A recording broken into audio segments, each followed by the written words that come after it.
What is up, guys? You're tuning in to NickyMGTV. This is a podcast where we're bringing Tommy on, another corpsman. He's the HM2. Tommy, what's up? How's it going? Good, man. How are you? Glad to be here. Good. So a fierce selection process brought you onto this, so you're going to be the new weekly addition to the show.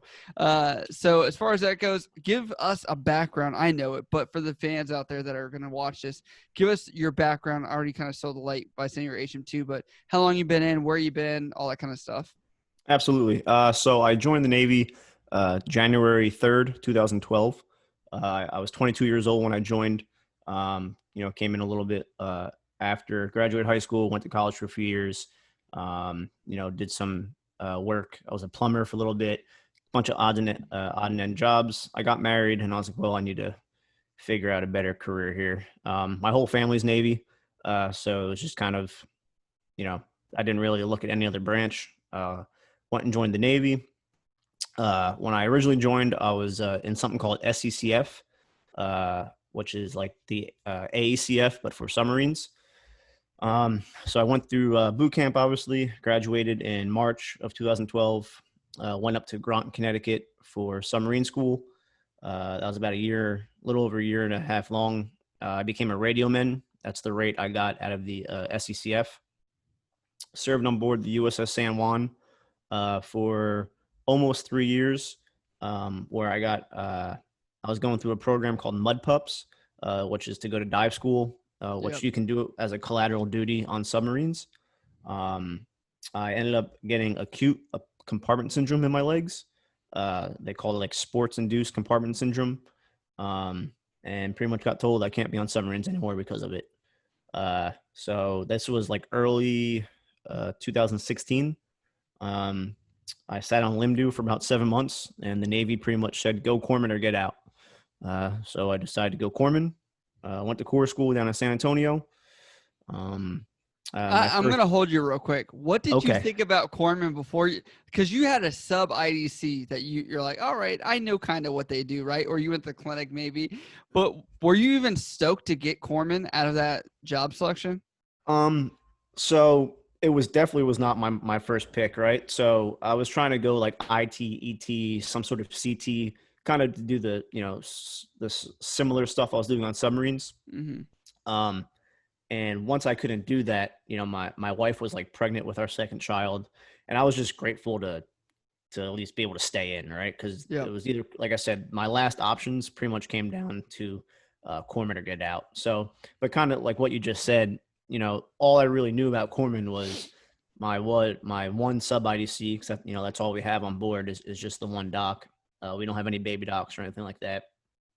And then just the corpsman at the clinic that, I just saw sitting behind a desk all day. So I really didn't know what I was walking into. But going to Corps school, as much as like I hated it being like a fleet returnee and having to like go back to like the marching and the, uniform inspections at like, 5 a.m. and all that, the organized PT, like that aspect of it, I really hated, because there is no special treatment as being like a fleet returnee in Corps school. True. But the appreciation I got like for corpsman, like a lot of my instructors were FMF guys, a lot of the chiefs, and you kind of go through like those few days where you go through like corpsman history and you have to pick like a Medal of Honor winner and all that. So going through that made me, really open my eyes to like what the rate was. And I was pretty happy with it because that's one of the most appealing things about the submarine force is just the heritage and like the pride behind Dolphins and stuff like that. I was going to ask, did you get your Dolphins?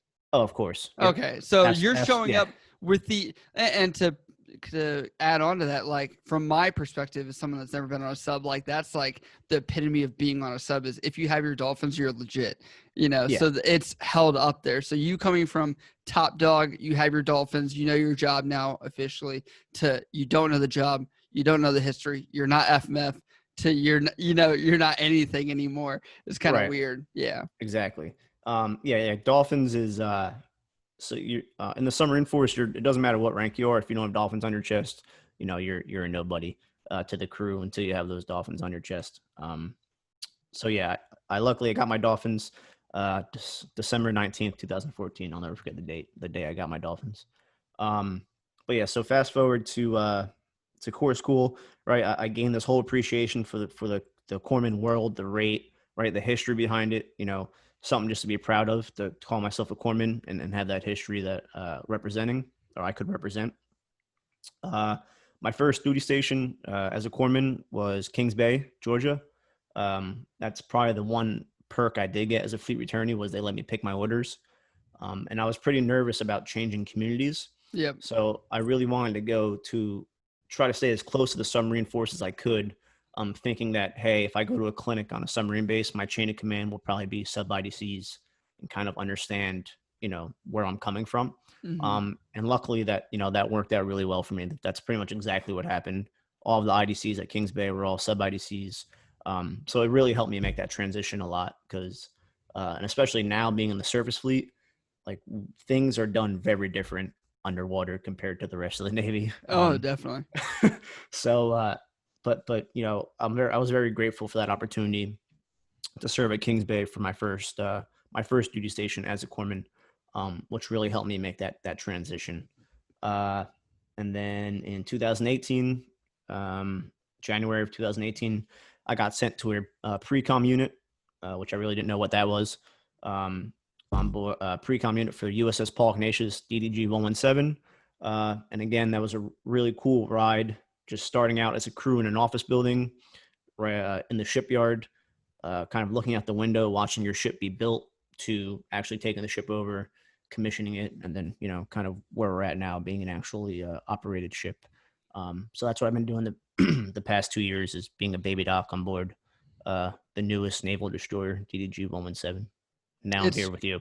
Yeah, right. Yeah, it just end up here with me. Now, I want to say I selected you too because I saw the difference in like the value you could bring to people that are watching, of just your experience, subs, surface, shore duty. I'm like, for someone that served, what, you're at 9th year, going on 9th year? Yeah, January. This coming January will be 9 years. Yeah. You're talking about 9 years, and you've done you're more saltier season than a lot of people. I'll say that as far as diversity goes. Right. So definitely. So now that you're a corpsman, obviously you're staying in. I know that you love the Navy. Yeah. I can tell that, man. So, so coming from the sub to the surface side, are people looking at you weird on the ship when you first got there? Like, what is this sub guy doing on our ship? Yeah, it was definitely, I mean, even starting at the clinic, I showed up because I was a third class when I got force converted already. I was an ETR3. And then obviously when I graduated core school, I was an HM3. So showing up to the clinic with Dolphins on, as an HM3, everyone was like, what the hell did you do to get kicked off your boat? Like, they, a lot of people assumed I was like an IDC that got in trouble, so just having to explain that, but everyone just instantly thought I was someone who like got in trouble. Yeah. And like it got busted down. And then on the ship, people poke fun at me and stuff like that. Well, not poke fun, but, good humor, on board the ship. Recently getting my ESWAS, everyone, it really hurt me to put my ESWAS above my Dolphins now, but everyone reminds me of how my ESWAS is above my Dolphins every day now. So. No, it's the same thing for us as corpsmen, of like it as an IDC. For like, we are one of the few people that will ever put our FMF pin below on the second, because for people that are watching, you can wear 2 warfare devices, and your primary, you're on a ship, so you have to put the surface warfare above the Dolphins. When you go to shore duty, you can definitely switch it back if you want, but it's like, for us as IDCs, typically corpsmen are always going to have the FMF pin on top, and then surface or air or whatever below it.